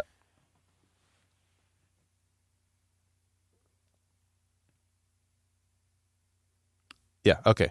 So what I have are the Aventone Pro planar headphones, and they're they're not a dynamic driver. Planar magnetic is like a different. That's basically like the same technology that all the Audis use. It's active.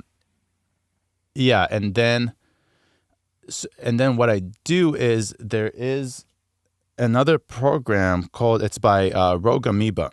I'm sure you're familiar with Rogue Amoeba, right? No. No? Oh, okay. I thought maybe you used that for your podcast. They make a lot of different applications that it's almost like internal system audio applications. So like you can do like different routings within your computer, like not Pro Tools or anything. Like it's like more for Soundflower. exactly. They bought Soundflower at some point, I think. Okay. In my understanding, yeah. So they have this one piece of program called SoundSource. It's called SoundSource, and what that lets you do is on the output of your computer, it basically taps into the output of your computer, and you can put any plugin you want on the output of your computer. So if some people, and I think that's kind of how like Sonar works, does it too, right? You would put a plugin on the output of Pro Tools or Cubase or whatever you use. This one, you don't need to put a plugin in Pro Tools and then accidentally print it, right? Which is kind of the problem that many people have. Yeah. You put it on the output of the computer. And then it's essentially like you put any plugin on it and you tune your headphones that way. So I have, in my chain, I have a Pro Q3 that does my general like EQ tuning. And those headphones, I like them a lot, but they're a little muddy, like in the mids. So I have like 3 notches there, I think. I boost the subs, and I think I boost the highs too. And they sound really great. But then I also put Can Opener by... Damn it, sorry. It's okay. I'm going to have to use a bathroom break. My bladder is filled up. Okay, no worries. So then I use Can Opener Studio by Goodhertz. Oh, yeah. And that's basically like a crossfeed plugin for headphones. That's hilarious. So you get to choose how much of your right channel bleeds into the left and how much of the left bleeds into the right. And it really does, and it has a Baxendal EQ built in as well. But it just really opens the image and makes it feel like, oh yeah, it's like I'm in front of speakers again. That's amazing. It's pretty amazing. Wow, that's so it cool. really helps me personally. Yeah, that's so cool. Like I know that people are using like the Slate VSX and the Waves. Maybe it's like the NX. I'm not even sure what it's called. But like I've never heard of that exact method on the Can Opener plugin. Sounds super super neat. Like I know that people talk about the cross. What's it called? The crossfeed. Crossfeed. Yeah. Yeah, for the headphones not sounding the same, and I don't know. It's worth experimenting for sure because I feel like a lot of people are trying to move to headphones these days. Right. Yeah. And technology is kind of getting to a point where it sort of allows it with the Slate and the Wave stuff. I tried it. I didn't quite connect with it.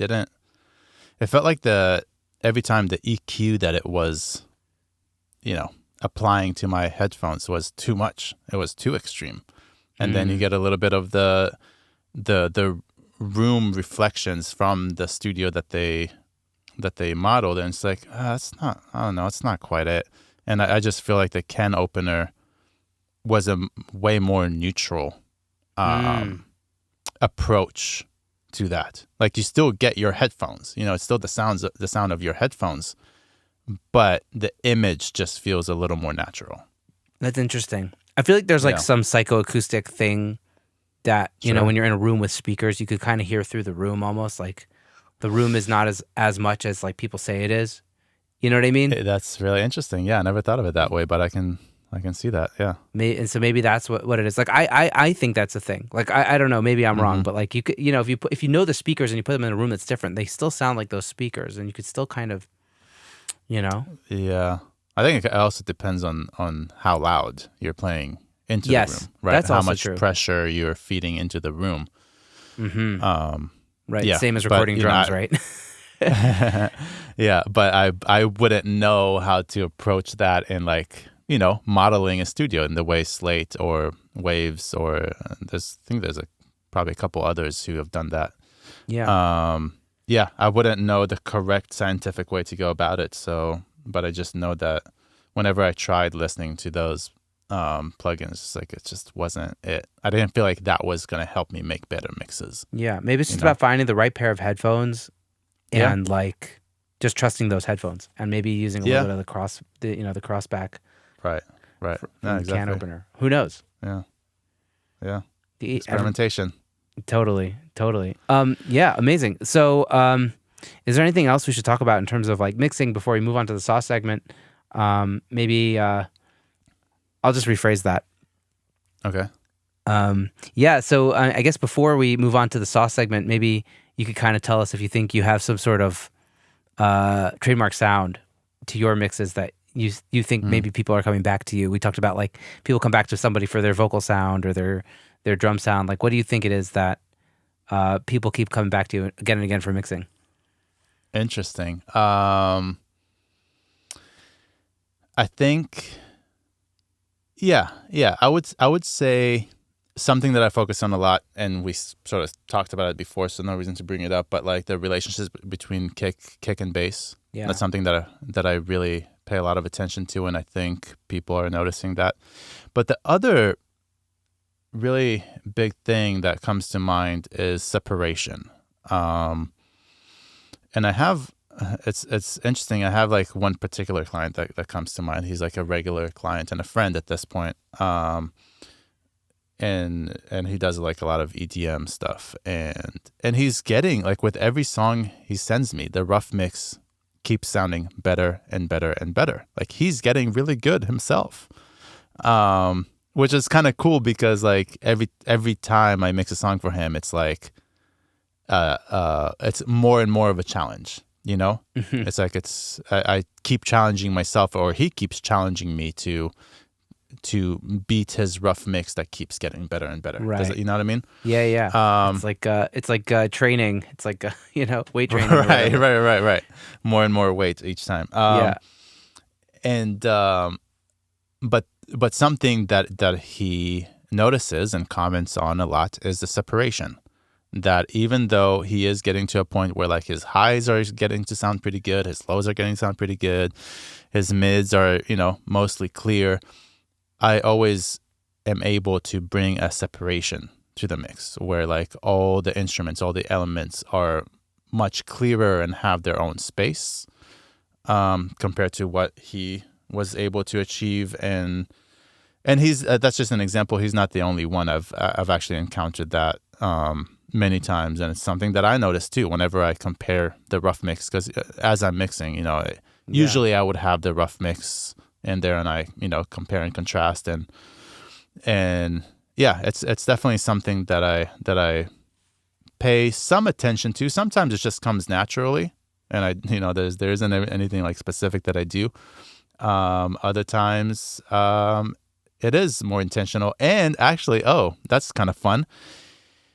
One of your previous guests, Nacho, you interviewed Nacho's a few episodes ago, right? Yeah. He was talking about Epic. I listened to that episode, and he was talking about using room reverbs in like very, very subtle amounts. After listening to that episode, I went to the studio and I was like, let's try that. Let's see how far I can get without like overdoing it, without getting too excited about it. I love that. I really liked it. Yeah. I really liked it. And it's something that I've been implementing the last, when did that come out? Maybe like 3-4 weeks ago? Yeah, that was more than 5 weeks ago, because okay. I think it was 7 weeks ago. Okay. So yeah, the last month and a half or so, I've been implementing that, and it's actually kind of working. I'm trying really carefully not to overdo it, because it's something that can be overdone really quickly. Yeah. And I think he mentioned that too, that it's like very, very small amounts of room for each thing. So that's been really enhancing, and I'm really enjoying that. I love that. Thank you, and thank you. I'm so happy that my podcast is having an impact on real world situations. Yeah. That's bringing me a lot of joy just to hear that. So thank you for sharing that. Yeah. And I also am resonating a lot with what you're saying. And I think part of that, and correct me if this is not the case for you, but I'm feeling like because we're both bass players and we're used to the bass being buried in the mix, like the bass is the first instrument that seems to get sacrificed in like rock, at least when we were growing up, maybe 15 years ago, when before like now the aesthetic is much more low end, right? But like when we were, in bands 15 years ago, the bass was getting buried in those mixes. Let's put it that way. And so like we're very cognizant of like letting the bass being heard, let the bass be heard at least, And so maybe that like is a bug in your head of like, let's make sure all these people get heard in the mix. 100%. And the way I approach it, like as I'm mixing, I ask myself, okay, is this instrument loud enough? Is it too loud? All right, cool. Is this instrument loud enough? Is it too loud? Right. When I get to the bass and try to figure out like how loud should the bass really be, or how present should it be, I always go back to 15, 16-year-old me, listening to records, trying to learn how this bass player played this particular part, and struggling because it's so quiet. Yes. And so a big approach for me for that is I want to have the bass not take over the song, of course. That usually the bass is not the focal point of the song. Sometimes it is. But I want to, at the very least, I want the teenage kid trying to learn how to play this song in, however long from now when the song comes out or becomes a classic or whatever, like the songs that I listen to, right? Yeah. I want them to be able to transcribe it and learn how to play this without like struggling too much like I did. I'm so glad this resonated with you, because I feel like this is something, I don't even think I've ever shared this on the air, because it's something that like I think is so subconscious. It's like not even something I like would admit even. And I've learned to kind of let the bass go a little bit, because I used to be way too hard on it. And now like you understand, like there has to be like that right amount of kick and bass, and there's a balance there.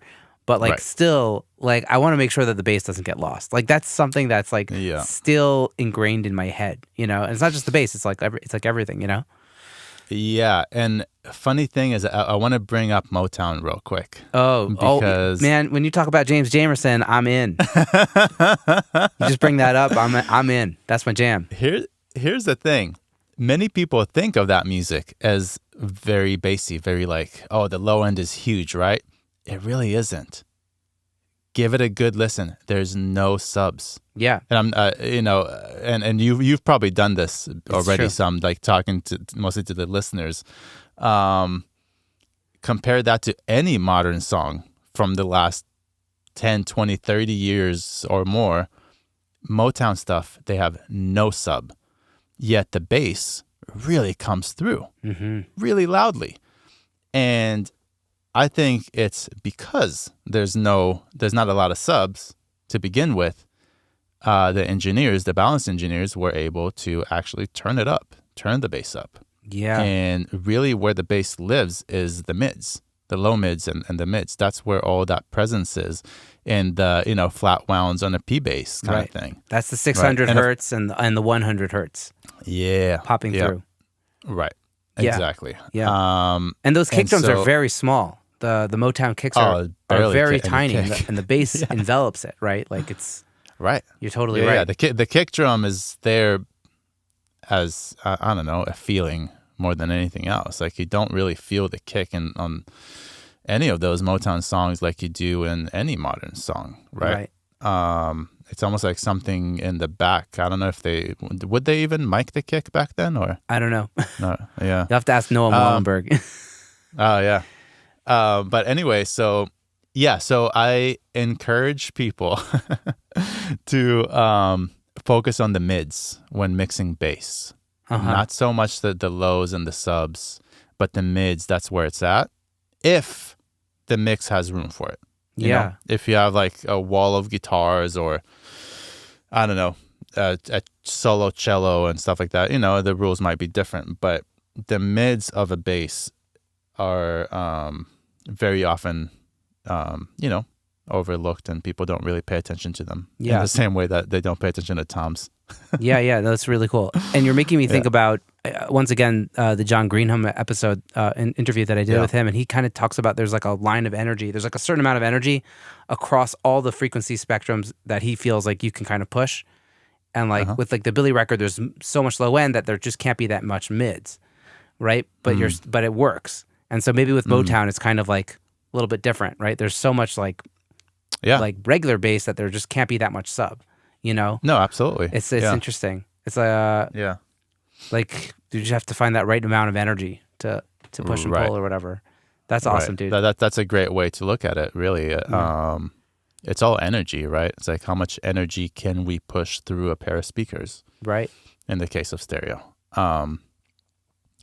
and where we delegate that energy to. Yeah. The most difficult mixes for me have been mixes where it's like all low mids. It's like, oh, we have a very warm guitar and we have a bass and we have a cello and we have tom fills. And it's like, dude, this can't all go in here. Right. Yeah. That's too much energy in one place. Right. Exactly. And that kind of goes into the separation that I was talking about too. I'm trying to remember what was it. I was doing another song for someone, and just by adding like a synth sub bass, right? It wasn't there. My job was just to mix it, right? So they didn't ask me to add any instruments, but just by adding a sub bass to the mix, I was able to move some of that energy down lower, opening up the low mids. And the whole song just like opened up. You know what I mean? And like everything just sounded so much clearer and better because not everything had to be so focused around the 100 to 500 hertz anymore. Yeah. I was able to move some of it under 100. It's so interesting. I feel like, we got to just keep listening to records and just observing these things because I think that's the only way to really understand it. It's just kind of exactly. Listen to all these different records and figure out where the energy's sitting and just kind of compare and contrast and think about when you're mixing a song, where can you push it and where should you stop pushing it? I don't know. Absolutely. Yeah, man. Well, dude, this is so good. I love that we got down this rabbit hole. This is a great rabbit hole for the podcast. So thank you. Thank you. I think it's about time to hit the South segment so people can kind of hear what you're working on. You sent me a track. You sent me a track called Humpty by Triple D featuring Shuggy Dax. I hope I'm pronouncing this right. Sugi Dax, yeah. Sugi Dax. So let's have a listen to that for about 90 seconds and we'll chat about it. Sound cool? Woo, Shachar, that's a beast. I love it. Nice. I love like the subby bass working off the kick, off of the drums, and vocals got so much character. And when that synth comes in, it's huge. Yeah, great mix, man. Yeah. So thank you. So that is you mentioned the artist Triple D. You've heard his name by now. Yes, a few times. Yeah, that's my studio partner who's a drummer and been producing too. So that's like one of his works. So I think if I remember correctly, these drums are actually programmed, which is kind of funny because he's a drummer, but he chose to program the drums here and not just play them live. It's a really interesting collaboration. The rapper that you heard, his name is Sugi Dax. He's a monster. He has so much good stuff out. I've worked with him on a few different projects. And he is, aside from being an amazing rapper, as you heard, and he always talks about real shit. Like, he doesn't rap about nonsense and how great of a rapper he is or all of his money. He raps about real stuff. But what you might not expect is that he is a killer piano player. He's like trained like in music school, like jazz piano player. I heard some piano chords in there. Yeah, so you didn't get to the bridge though, right? In 90 seconds. In the bridge, that's him playing. So it's actually two different recordings. What you hear in the verses is different. It's like samples or whatever. Yeah, I can't remember if that was actually recorded maybe by Triple D at the studio and then like chopped and sampled and pasted. But then when we get to the bridge, there's a clearly more live piano that I actually recorded at our studio. He's such a creative, amazing piano player. And the trumpets as well. The trumpets that you hear are him playing as well. So he's a monster musician, aside from being an incredible rapper. Wow. And the groove in the song is just like, I mean, you heard it. It's insane. And that kind of comes from, again, Triple D and his groove sensibility is just outstanding. That's amazing. Do you remember how you affected the vocal? No. It sounds great, man. Thank you. The vocals part of it, if I remember correctly, I didn't record the vocals. Sugi actually recorded them himself. And he sent at least some of them with some effects already. And then I think I kind of EQ'd from there, controlled the dynamics from there, and maybe added a couple of throws or, any reverbs to blend it into our track. But some of the effects were there already. He did a really good job, just like, picking some really cool stuff. Amazing. In the hook, you hear another singer come in, a female voice. Female voice, that's Whitney Meyer. She is another good friend of ours, incredible singer. She has a lot of her own material out there, and again, worked with her on a bunch of different stuff as well. And her voice came in clean, and I did all that. I think I recorded her voice as well. Yeah, that was all in our studio, and I recorded her singing and then mixed it. So that I started mixing from scratch. Yeah. Awesome. And do you remember what you did with the sub bass, or it's been too long? That one's been kind of long ago, so I don't fully remember. Yeah. But yeah, I think again, it's all about the approach and like how you deal with the material that you get delivered, right? So like a big thing for me, and what you're talking about is like the way that the kick and the sub bass kind of like dance back and forth, right? Mm-hmm. So that's something that's always very important to me. Like I love that. I love when I hear a song on a system that has subs and everything, right? And I can feel that interaction, that like back and forth pulling and pushing between the kick and the bass. And so it's something that I always try to get, and make sure that the subs are heard when they're supposed to be heard, but then like they're out of the way with the groove, right? Yeah. So the decay of the sub or the kick plays with the groove so that it feels like it's dancing.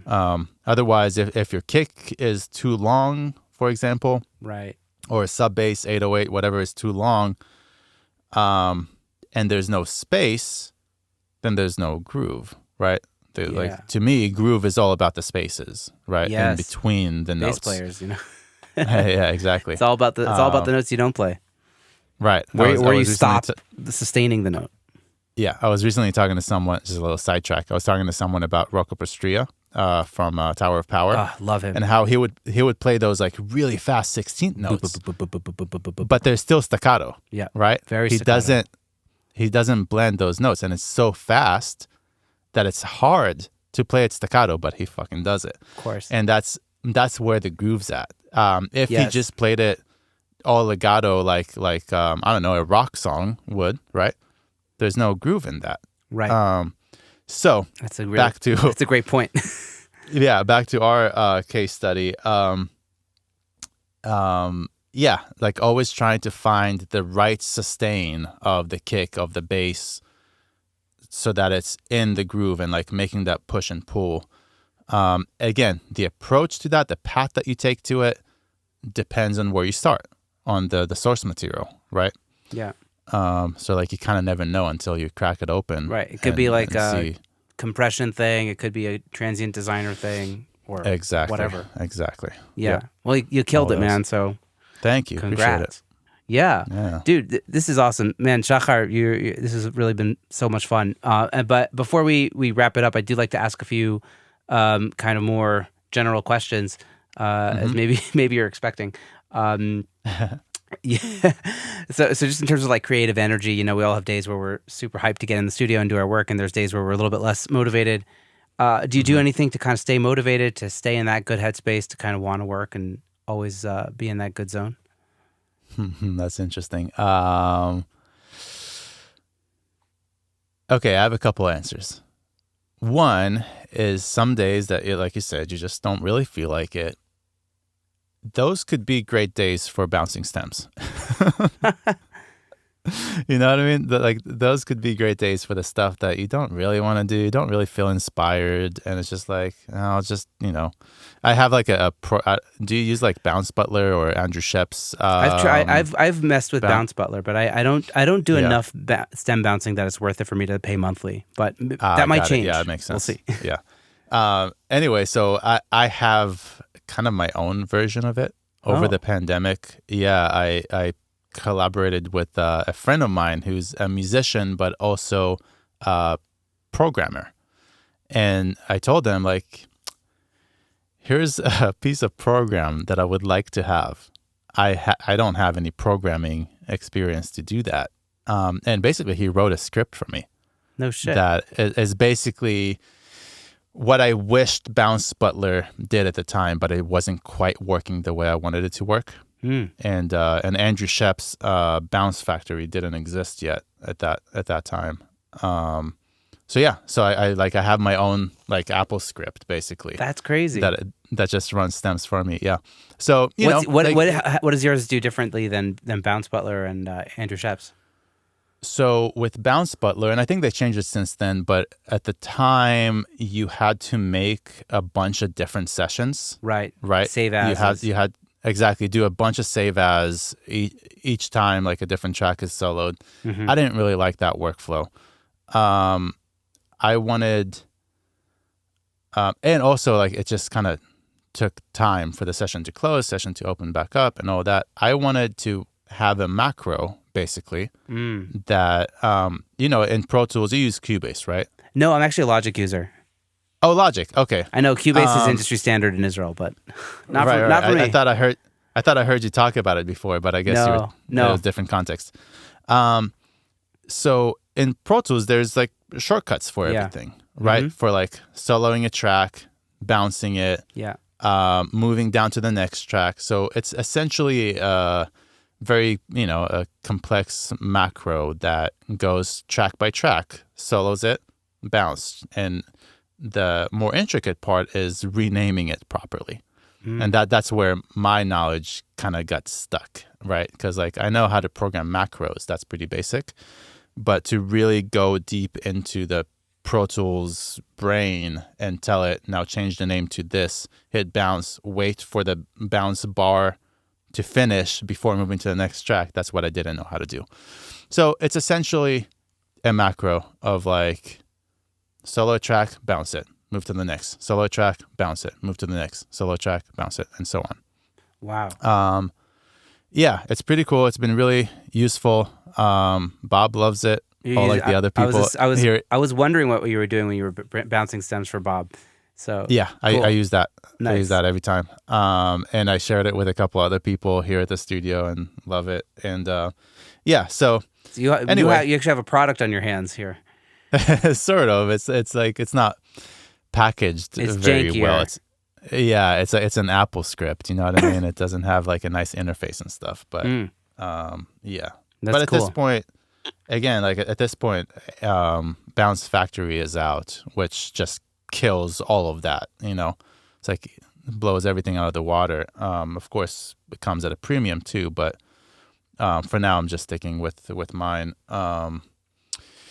So going back to your question, some of those less inspired days could be good for those type of tasks, whether you're bouncing stems or if in your case you don't do that often. I don't know, maybe it's just setting up a session for tomorrow. You know what I mean? Yeah. Like the setup doesn't require a lot of inspiration, right? Yeah. Maybe it's just cleaning the studio. Yeah. You know what I mean? Mm-hmm. That's another important part of our job that we don't really think of as part of our job, but cleaning the studio, right? Yeah. Yeah. So some days I would come here like it's not even a part of my job to maintain the studio, but I do it anyway because, hey, maybe I have the time. I don't particularly feel inspired to start a new mix or anything, but like I can clean the bathrooms. Yeah. It's like, all right. It's not fun, but it's something I can do and everyone benefits from it at the end, right? Yeah. Yeah. So that's the one answer I have for you. The other answer is or was. What was it? Oh crap. Well, can you ask me the question one more time? Things that you do to stay inspired when you're not feeling hyped. Could be like maybe habits, maybe. Yes. Okay.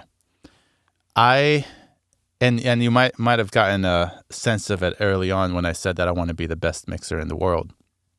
I have a certain level of competitive nature in me. My girlfriend always goes on about it. I don't particularly feel like I'm a very competitive person, but I come from like kind of a sports family. And when it comes to sports, I'm not competitive, which is why I never really survived in the sports area, right? But when it comes to this, I kind of am. And some days that's what drives me. I have this thought process in my head that oftentimes I'm not proud of. It does come from sort of the ego side of me, of my brain. But at the same time, I try to embrace it just enough to keep me driven. And that is when we face rejection in our business, right? It's really hard. Like we do a mix and you're really happy with it and you think it's great and the client doesn't like it, right? We've all been there. Oh, yeah. It happened. I can't wait to the day those type of clients cannot afford me anymore. You know what I mean? Like I can't wait till, and again, I'm fully aware that it comes from an ego place, not really healthy. Yeah. But it serves as a drive, right? Like I can't wait till the clients who kind of like, slept on me as they say, right? To then realize like, oh shit, Shaq is like way at the top now. I want to work with him again. But now they cannot afford me anymore. Right. That kind of sick thought. Nice. It keeps Thanks for me sharing motivated. the dark inner parts of your Exactly. of your brain. Yeah. It's like inspires you to kind of just like yalla, let's get back on the horse and get better. And sorry for throwing my Israeli phrasing in there sometimes. Can't help it. Yeah, no, dude, I totally get that. I don't know if I have that approach, but I understand it, Right. Yeah, that's awesome. Maybe I do well to have a little bit more of that approach in my headspace. Hey, I mean, again, I don't know that it's the healthy way to go about it, but it helps with some drive and some, some of the cutthroat motivation that we unfortunately kind of need in this business because it's extremely competitive. Yeah, it's very competitive. Right. Not as competitive as score mixing, apparently, but quite competitive. Yeah. Amazing. Well, Shachar, this has been so fun. I just want to. Thanks so much, man. Yeah, as it's getting quite long, I'd love to wrap, but yeah, I always ask everybody this question on the show, so I'm going to ask you as well. Mm-hmm. And maybe you know that this question is coming also, but Mm-hmm. just looking back on your journey, was there something that you did or didn't do that you'd want to impart on your earlier self, or maybe on somebody who's kind of up and coming right now? What would be that one piece of advice of like, keep at it or don't do it? I think so. As you know by now that my journey kind of like was windy. You know what I mean? Yeah. It wasn't a straight path to where I'm at now, with 9 years in post-production and climbing up that ladder. I think what I would tell someone trying to like, get things started now, or tell myself, my younger self, is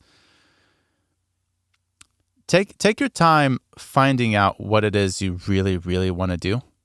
Try not to take too long, but find out, like, as soon as you can, without rushing into anything, what it is you really, really want to do, and act from that point.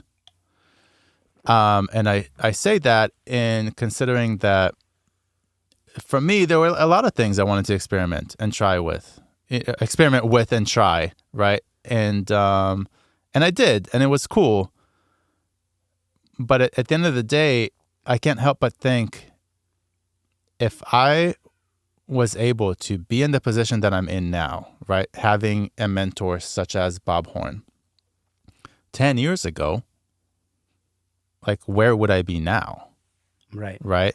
So I do try to, not regret anything in life because everything led to something, right? Like if it wasn't for the post-production job that I had for so long, I wouldn't have had the savings to then open my studio to then get flooded to lead me here, right? So nothing is regret. Like everything leads to the next thing, and ultimately it's all good. Like it's all, like it's if you want it to be, then it's all meant to be, or it's all planned by a higher power. If you can if interpret you it choose, as destiny, should you choose.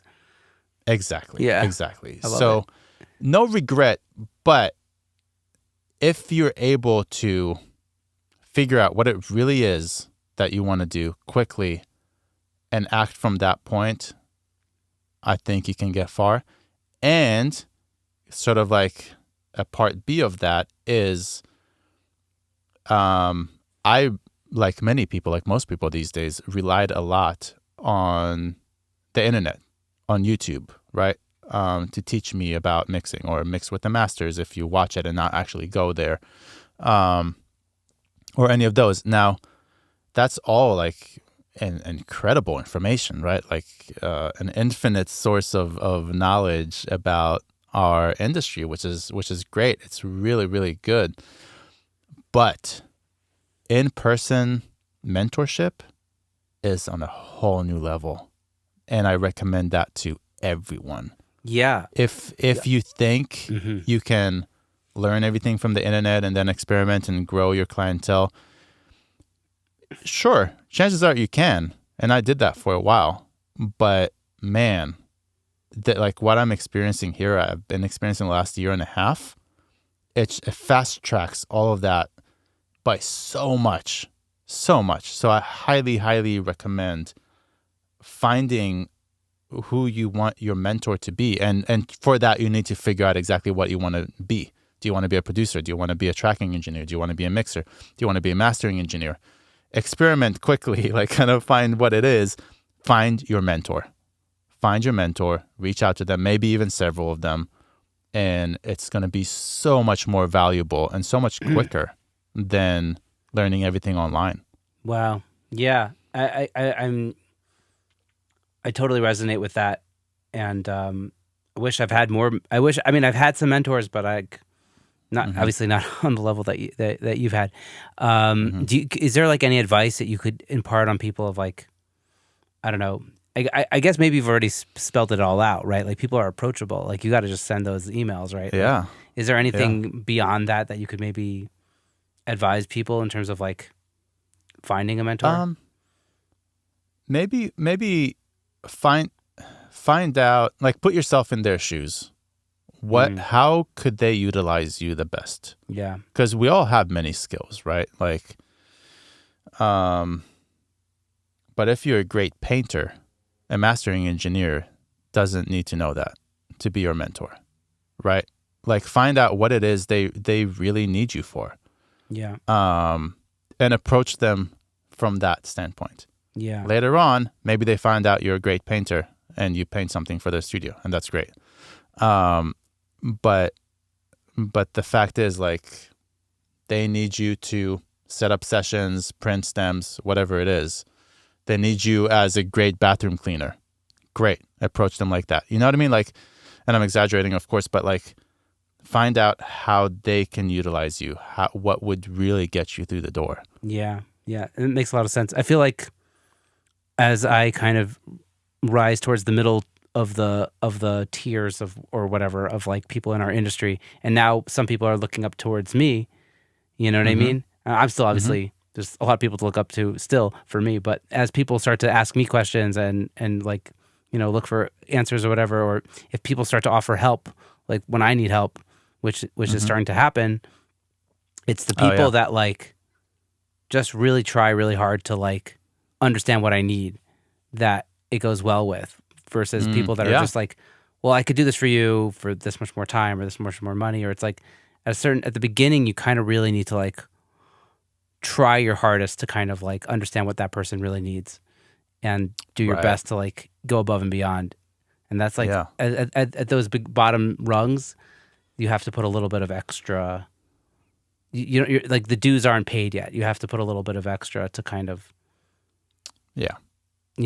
to like really prove to the person that you are valuable. And then once Right. they're valuable, In the way that they'll trust you, in the- and then there's a bond. Exactly. And in the way that they need you to be valuable. Right. And you just said it. Like someone might approach you. It's like, hey, I can help you with this, this, and that. And you're like, but that's not where I need help. Right. I actually need help in this area. Yeah. So Yeah. Totally. Yeah. Like, shout out to the editor of the show, Gavi. He's like always going above and beyond and like, also learning. And when I have like constructive criticism, he takes it really well. And like, he's got like a good attitude. And that's like, I'm totally reliant on him. And I love, having that relationship in my life, so yeah, it's great. like, Go Gavi. go Gavi. Yeah. So like, anyway, so just that's like, I don't have much personal, experience mentoring, but like, and also like people love to chat and to talk shop and give over. Like I love teaching people stuff just because I'm passionate about this industry. So I love to give that over. And so like, there's always somebody that will be happy to share information with you. I feel like people are maybe shy, but like most people in our industry want to share their knowledge. And when you get to a point where you have more knowledge, you usually want to give it over, Right. And like you said, sometimes it's just fun chatting about that stuff. Like we're all passionate about it. So it's just like fun talking about it. Yeah, absolutely. And that's why it's so fun to have a podcast. So yeah, man, this has been so much fun. Yes. It's great. I love it. Yeah. Thank you so much for... Totally. Shachar, thank you so much for taking the time to do this. And I really learned a lot schmoozing with you, and it was a joy. So thank you for taking the time to do it. I appreciate it. Awesome. Thank you so much, man. All right, man. Have a good one. Me too.